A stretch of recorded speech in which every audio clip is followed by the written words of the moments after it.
అయితే రేవంత్ సర్కార్ అయితే నీళ్లు చల్లిందని చెప్పొచ్చు. బట్ వాళ్ళైతే ఓ జస్టిఫికేషన్ ఇస్తున్నారు.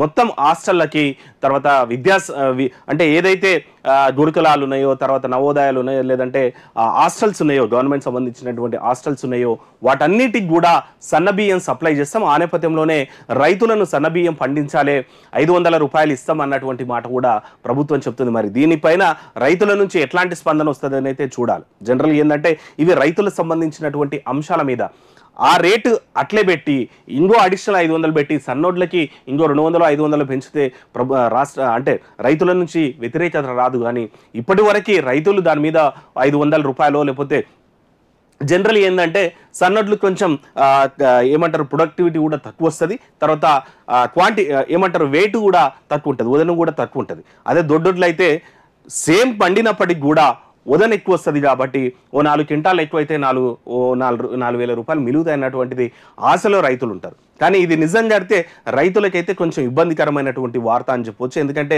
దొడ్డొడ్లు వేస్తున్నటువంటి రైతులకైతే ఇది ఇబ్బందికరమైనటువంటి వార్తనే. ఎందుకంటే గతంలో మేనిఫెస్టోలో అయితే క్లియర్గా చెప్పిండే వడ్లకి 500 ఇస్తానటువంటి రేవంత్ సర్కార్ ఈరోజు ఆల్ ఆఫ్ సడన్గా మరి సన్నొడ్లకే 500 ఇస్తామన్నటువంటి మాట అయితే కొంచెం కాదు చాలానే రైతుల నుంచి తీవ్ర వ్యతిరేకత వచ్చే అవకాశాలు అయితే లేకపోలేదు. ఇది నిజంగా జరిగిందంటే మాత్రం లోకల్ బాడీ ఎలక్షన్స్లో దాని ఇంపాక్ట్ కూడా పడే అవకాశం లేకపోలేదు.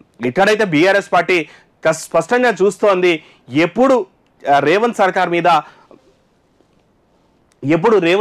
నుంచి మనకి అదును దొరుకుతుందా, ఆ అదును నేపథ్యంలో మనం వాళ్ళ మీద అటాక్ చేద్దామా, ధర్నా చేద్దామా అన్నటువంటిది ఎప్పుడు చూస్తూ ఉంటుంది అపోజిషన్ పార్టీలు, బీఆర్ఎస్ అయినా బీజేపీ అయినా.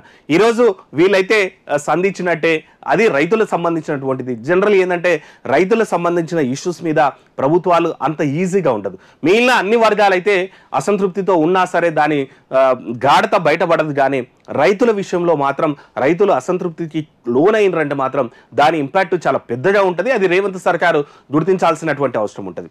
ఏదైతే 500 బోనస్ ఇస్తామన్నారో అది యాస్టీస్గా అందరికి ఇచ్చేసి ఇంకా సన్నొడ్లు వేసిన వాళ్ళకి ఇంకో 200 లేకపోతే 500 క్వింటాల్కి ఎక్కువ ఇస్తామని చెప్పింటే ఎట్లాంటి అసంతృప్తి లేకపోవచ్చు. కానీ ఇదైతే చాలా పెద్ద ఇంపాక్ట్ ఉంటుందని. ఇంకోటి ఏంటంటే ఇట్లా ప్రతి స్కీమ్కి ఒక కండిషన్ పెట్టుకుంటూ పోతామంటే కూడా రేవంత్ సర్కార్కి ఈ 6 గ్యారంటీలు పెద్ద మైనస్. ఆల్రెడీ అయితే చాలా వాటి మీద అయితే రేవంత్ సర్కార్ మీద గ్రౌండ్లో అయితే క్లియర్ అపోజిషన్ అయితే ఉంది, వ్యతిరేకత అయితే ఉంది. అది ఎంపీ ఎలక్షన్స్లో కూడా స్పష్టంగా కనిపిస్తుంది అనే అనుకుంటున్నాము. కానీ అది ఓవర్కమ్ చేసినా సరే లోకల్ బాడీలో కూడా దాని ప్రభావం కనిపించేటువంటి అవకాశం ఉంటుంది.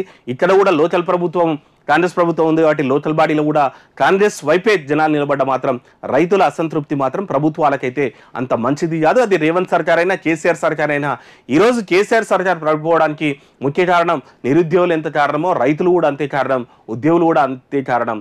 కానీ మిగిలిన వర్గాల కంటే కూడా ఈ రైతుల ఇంపాక్ట్ అనేది పెద్ద మొత్తంలో ఉంటుంది. కాబట్టి మరోసారి పునఃసమీక్షించుకోవాలా.